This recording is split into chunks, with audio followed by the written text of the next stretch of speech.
Hello everyone, welcome to compete job इंडी। तो आज का जो हमारा वीडियो है वो इंडियन पॉलिटी से संबंधित है। इंडियन पॉलिटी से संबंधित जितने भी प्रश्न आज सभी कॉम्पिटिटिव एग्जाम में पूछे जाते हैं, आज उन सभी को एक साथ डील करेंगे। तो चलते हैं हम अपने पहले क्वेश्चन के साथ। तो हमारा यहाँ पहला क्वेश्चन है, लोकसभा के अध्यक्ष अपना त्यागपत्र किसे देता है?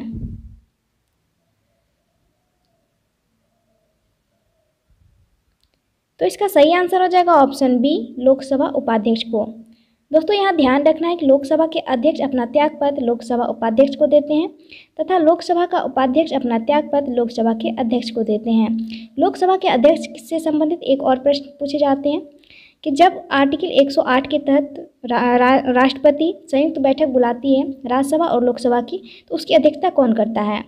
तो उस समय भी ध्यान रखना है कि उसकी अध्यक्षता लोकसभा के अध्यक्ष ही करते हैं। तो चलते हैं हम अपने नेक्स्ट क्वेश्चन के साथ। तो हमारे यहाँ नेक्स्ट क्वेश्चन है, भारत का प्रधानमंत्री बनने के लिए न्यूनतम आयु कितनी होती है?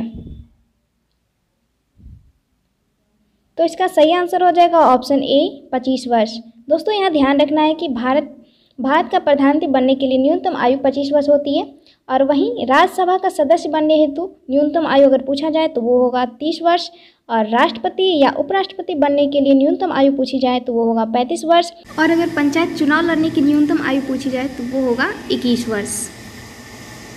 इनमें से कौन भारत के राष्ट्रपति की इच्छा तक ही पद पर बने रह सकते हैं? तो इसका सही आंसर हो जाएगा ऑप्शन डी, राज्यपाल। राज्यसभा के सदस्य किसके द्वारा चुने जाते हैं? तो यहाँ दो ऑप्शन में डाल दिया गया है कि राज्यों की विधानसभा द्वारा, तो इसका सही आंसर हो जाएगा ऑप्शन ए और डी दोनों, राज्यों की विधानसभा द्वारा। दोस्तों आप लोग को ध्यान में रखना है कि राज्यों की विधानसभा द्वारा ही राज्यसभा के सदस्यों का चुनाव होता है। यहाँ पे कभी कभी राज्यों का विधान परिषद दे दिया जाता है, तो आप लोग ध्यान में रखिएगा कि राज्यों का विधान परिषद नहीं होगा बल्कि विधानसभा द्वारा होता है। ओके, राज्यसभा के सदस्य का कार्यकाल कितने वर्ष के लिए होता है? तो इसका सही आंसर हो जाएगा ऑप्शन बी, 6 वर्ष। दोस्तों यहाँ ध्यान में रखना है कि राज्यसभा के सदस्यों का कार्यकाल 6 वर्ष होता है। इसके प्रत्येक 1/3 सदस्य 2 वर्ष में सेवानिवृत्त होते हैं। नेक्स्ट क्वेश्चन, मूल कर्तव्य किस संविधान संशोधन में जोड़े गए थे? तो इसका सही आंसर हो जाएगा ऑप्शन बी, 42वां संविधान संशोधन 1976 के तहत मूल कर्तव्य को जोड़ा गया था सरदार स्वर्ण सिंह समिति के सिफारिश पर। और दोस्तों यहाँ पे एक और बात ध्यान में रखनी है कि 42वां संविधान संशोधन को लघु संविधान संशोधन भी कहा जाता है, क्योंकि इसके तहत कई महत्वपूर्ण संशोधन हुए, जिसमें कि प्रस्तावना में भी 3 शब्द जोड़े गए थे, एकता, अखंडता, पंथनिरपेक्ष और समाजवाद। और इसमें अगर ऐसा एक और प्रश्न पूछा जाता है, प्रस्तावना में पहला संशोधन किसके तहत हुआ था, तो वो भी होगा 42वां संविधान संशोधन 1976। संसद की कार्यवाही सूची में प्रथम विषय कौन सा होता है? तो इसमें ऑप्शन दे रखा है, शून्यकाल है, प्रश्नकाल है, ध्यानाकर्षण प्रस्ताव है, स्थगन प्रस्ताव है। तो इसका सही आंसर हो जाएगा ऑप्शन बी, प्रश्नकाल। दोस्तों यहाँ पे एक और बात ध्यान में रखिए, ये अगर शून्यकाल अगर पूछा जाए, भारत की देन है शून्यकाल, ये भी प्रश्न बहुत बार पूछे जाते हैं कि भारत की देन किसे कहा जाता है, तो हम लोग यहाँ पे क्या टिक करेंगे, शून्यकाल। ओके, नेक्स्ट क्वेश्चन, संविधान संशोधन प्रस्ताव के संबंध में दोनों सदनों में मतभेद होने की स्थिति में क्या होगा? तो इसका सही आंसर हो जाएगा ऑप्शन डी, प्रस्ताव गिर जाएगा, क्योंकि संविधान संशोधन दोनों के इच्छानुसार होनी चाहिए। दोनों अगर सहमत हो, लोकसभा और राज्यसभा, तभी संविधान में संशोधन किया जा सकता, अन्यथा नहीं। अगर कोई भी संशोधन बिल लोकसभा में अगर पास कर दिया जाता है और वहीं राज्यसभा अगर इसे ठुकरा देती है, संविधान संशोधन तब नहीं होगा, उसके बाद ये प्रस्ताव गिर जाएगा। ओके, अब चलते हैं नेक्स्ट क्वेश्चन के साथ। संसद के संयुक्त अधिवेशन में विधेयक कब पारित होता है?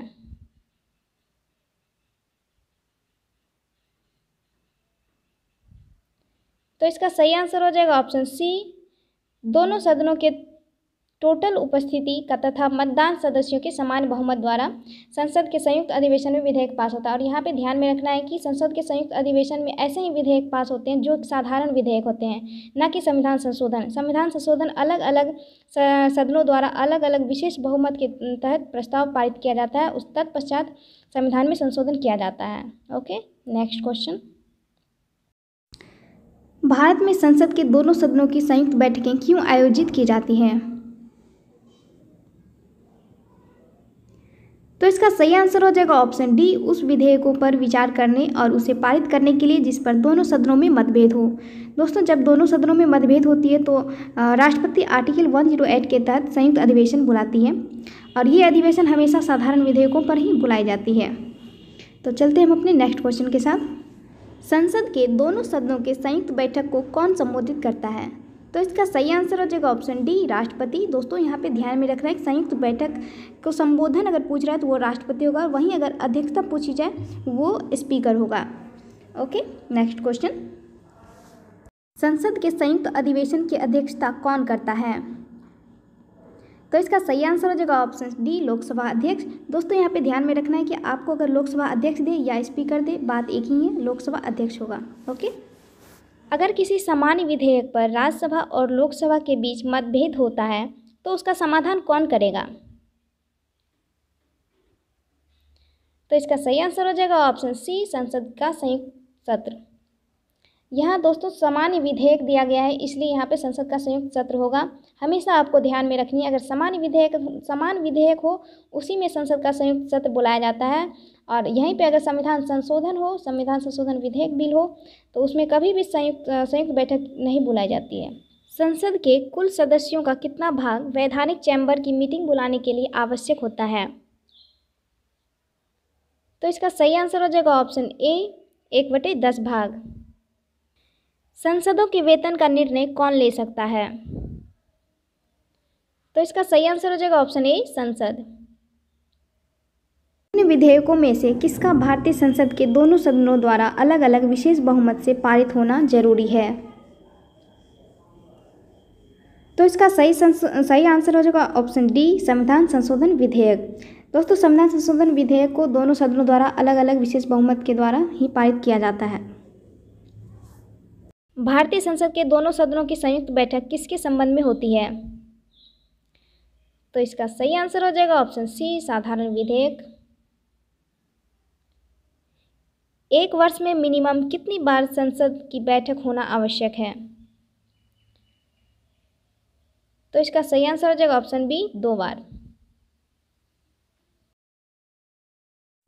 संविधान एक पवित्र दस्तावेज है, किसने कहा? तो इसका सही आंसर हो जाएगा option A, B R. Ambedkar. B R. Ambedkar ने संविधान एक पवित्र दस्तावेज है कहा था, और इन्होंने आर्टिकल 32 को संविधान की आत्मा कहा। राष्ट्रपति पर महाभियोग किस आधार पर लगाया जाता है? तो इसका सही आंसर हो जाएगा ऑप्शन बी, संविधान के अतिक्रमण पर। दोस्तों, संविधान के अतिक्रमण करने पर राष्ट्रपति पर महाभियोग लगाया जाता है आर्टिकल 61 के तहत। Okay, next.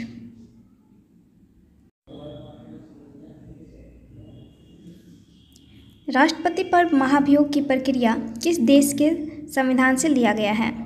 तो इसमें ऑप्शन में दे रखा है अमेरिका, पूर्व सोवियत संघ, जापान, आयरलैंड।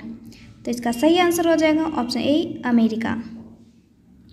भारत के राष्ट्रपति को किस परिस्थिति में अपने पद से त्यागपत्र देना पड़ता है?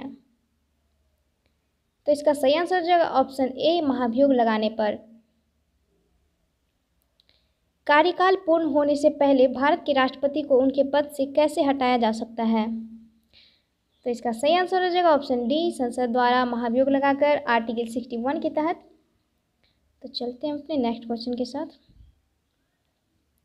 राष्ट्रपति पर महाभियोग का आरोप एक संकल्प के रूप में संसद के किसी भी सदन में लाया जा सकता है। यह कम से कम कितने दिनों की लिखित सूचना के बाद प्रस्तुत किया जाता है? तो इसका सही आंसर हो जाएगा ऑप्शन बी, 14 दिन। 14 दिन के पूर्व सूचना दिया जाता है राष्ट्रपति पर, जब उस पर महाभियोग लगाया जाता है, या किसी भी संसद में अगर महाभियोग प्रस्ताव लाया जाता है तो राष्ट्रपति को पहले 14 दिन पहले पूर्व सूचित कर दिया जाता है।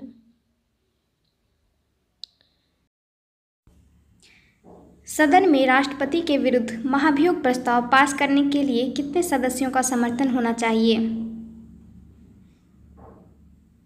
दोस्तों, महाभियोग प्रस्ताव पास करने के लिए विशेष बहुमत की आवश्यकता होती है, तो इसका सही आंसर हो जाएगा ऑप्शन बी, सदन के कुल सदस्यों में से कम 2/3 सदस्य।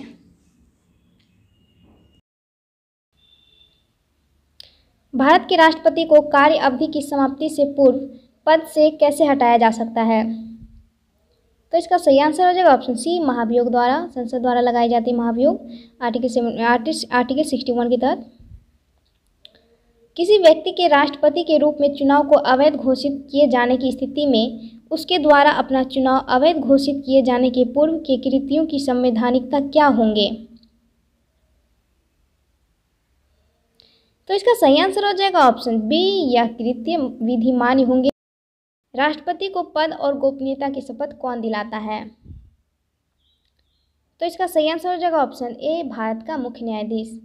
आर्टिकल 60 के तहत राष्ट्रपति अपने पद की गोपनीयता की शपथ लेता है, इतना याद रखना है।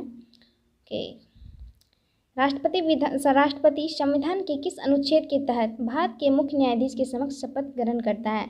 तो ये हम लोग अभी बता चुके हैं कि आर्टिकल 60 के तहत राष्ट्रपति शपथ लेती है। तो आंसर हो जाएगा ऑप्शन बी। राष्ट्रपति चुनाव संबंधी मामले निम्नलिखित में से किसके पास भेजे जाते हैं? तो इसका सही आंसर हो जाएगा ऑप्शन सी, उच्चतम न्यायालय के पास। अगर राष्ट्रपति चुनाव संबंधी मामले होते हैं किसी भी प्रकार का, तो वो उच्चतम न्यायालय के पास भेजा जाता है। राष्ट्रपति पद के उम्मीदवारों को चुनाव प्रचार करने के लिए कितना समय मिलता है? तो इसका सही आंसर हो जाएगा ऑप्शन बी, 2 सप्ताह। 2 सप्ताह दिया जाता है राष्ट्रपति पद के उम्मीदवारों को चुनाव प्रचार हेतु। ओके, नेक्स्ट क्वेश्चन, कितने वर्षों के लिए भारत के राष्ट्रपति का चुनाव होता है? तो इसका सही आंसर हो जाएगा ऑप्शन बी, 5 वर्षों के लिए राष्ट्रपति पद का चुनाव होता है। अनुच्छेद कितना के तहत राष्ट्रपति अपने पद ग्रहण करने की तिथि से 5 वर्ष की अवधि तक अपने पद पर बना रहता है? तो यहाँ कार्यकाल पूछ रहा है, तो कार्यकाल आर्टिकल कितने के तहत है? तो इसका सही आंसर हो जाएगा ऑप्शन बी, आर्टिकल 56 के तहत। भारत के राष्ट्रपति को उसके पद से किसके द्वारा हटाया जाता है? तो इसका सही आंसर हो जाएगा ऑप्शन डी, संसद द्वारा महाभियोग लगाकर।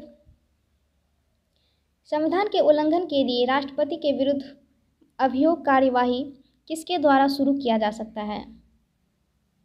तो इसका सही आंसर हो जाएगा ऑप्शन सी, संसद के किसी भी सदन द्वारा।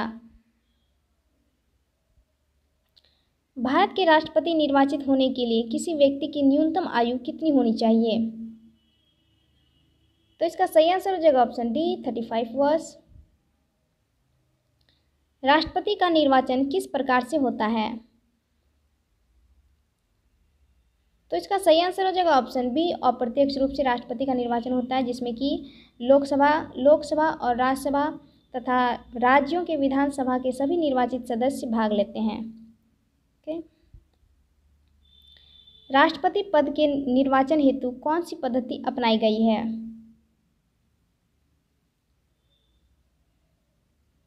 तो इसका सही आंसर हो जाएगा ऑप्शन डी, समानुपातिक पद्धति एवं एकल संक्रमणीय मत पद्धति द्वारा। राष्ट्रपति पद के चुनाव संबंधी विवाद को कहाँ निर्देशित किया जाता है? तो इसका सही आंसर हो जाएगा ऑप्शन डी, उच्चतम न्यायालय में। इसमें ध्यान में रखना है आर्टिकल 71 के तहत किया जाता है। भारत के राष्ट्रपति की तुलना इनमें से किससे करना सर्वाधिक उचित है? तो इसका सही आंसर हो जाएगा ऑप्शन सी, ब्रिटेन के सम्राट से। भारत में कार्यपालिका का अध्यक्ष निम्नलिखित में से कौन होता है? तो इसका सही आंसर हो जाएगा ऑप्शन ए, राष्ट्रपति। दोस्तों, भारत में कार्यपालिका का अध्यक्ष राष्ट्रपति होता है और राष्ट्रपति के बारे में आप लोग कुछ महत्वपूर्ण आर्टिकल्स याद रखेंगे। आर्टिकल 52 के तहत भारत का एक राष्ट्रपति होगा, ऐसा कहा गया है। आर्टिकल 53 के तहत संघ की समस्त कार्यपालिका शक्ति राष्ट्रपति में निहित होगी, ये है। और आर्टिकल 54 के तहत राष्ट्रपति के निर्वाचन मंडल दिए गए हैं। आर्टिकल 55 के तहत राष्ट्रपति के निर्वाचन पद्धति है और आर्टिकल 56 के तहत राष्ट्रपति का कार्यकाल है। आर्टिकल 57 के तहत पुनर्निर्वाचन है और आर्टिकल 58 में योग्यताएं हैं। आर्टिकल 59 में कुछ शर्तें दिए गए हैं राष्ट्रपति बनने हेतु और आर्टिकल 60 के तहत राष्ट्रपति की शपथ लेती है राष्ट्रपति। चीफ जस्टिस ऑफ इंडिया शपथ दिलाती है राष्ट्रपति को। आर्टिकल 61 के तहत राष्ट्रपति पर महाभियोग लगते हैं। तो ये सारे आर्टिकल्स आपको राष्ट्रपति के बारे में, राष्ट्रपति से संबंधित हैं। संघ की कार्यपालिका शक्ति किस में निहित होती है? तो अभी हमने चर्चा किया है कि आर्टिकल 53 के तहत राष्ट्रपति के पास संघ की समस्त कार्यपालिका शक्ति होती है। तो इसका सही आंसर हो जाएगा ऑप्शन बी, राष्ट्रपति। भारतीय संविधान के अनुसार देश का प्रथम नागरिक निम्नलिखित में से कौन होता है? तो इसका सही आंसर हो जाएगा ऑप्शन ए, राष्ट्रपति। भारतीय संविधान के अनुसार संघ की कार्यपालिका शक्तियां निम्नलिखित में से किसमें निहित होती है? तो इसका सही आंसर हो जाएगा ऑप्शन बी, राष्ट्रपति। भारतीय संविधान के अनुसार देश की तीनों सेनाओं का अध्यक्ष निम्नलिखित में से कौन होता है? तो इसका सही आंसर हो जाएगा ऑप्शन ए, राष्ट्रपति। भारत का राष्ट्रपति निम्न में से क्या होता है? तो इसका सही आंसर हो जाएगा ऑप्शन बी, राज्यों का संवैधानिक अध्यक्ष। वहीं अगर भारत का वास्तविक शासक अगर पूछा जाए तो वो मंत्रिपरिषद होता है। भारत का वास्तविक शासक, मंत्रिपरिषद के अध्यक्ष प्रधानमंत्री होते हैं, जो कि भारत का वास्तविक शासक होता है।